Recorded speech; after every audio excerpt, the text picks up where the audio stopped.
syukum kaying imei nadudang ridiangi pitum kiba ban klet iaphi dalai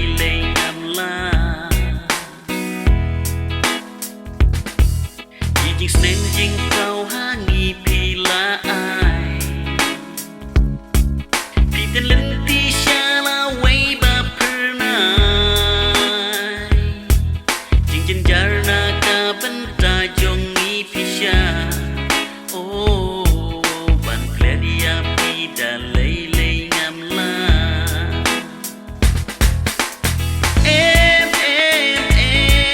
ban klet ngan nomla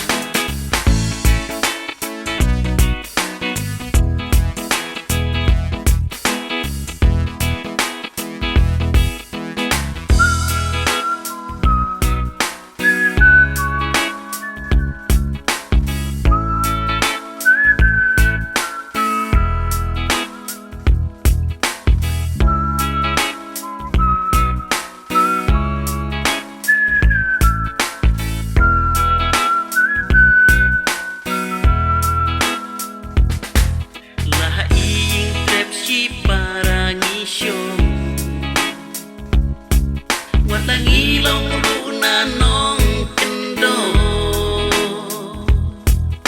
Ray men sim kas ngeu pahu pahai Oh hapne imei iba klem kuslai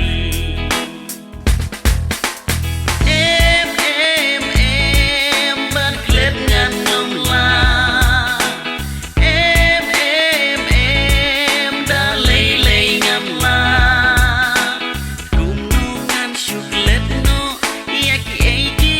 Baroh, oh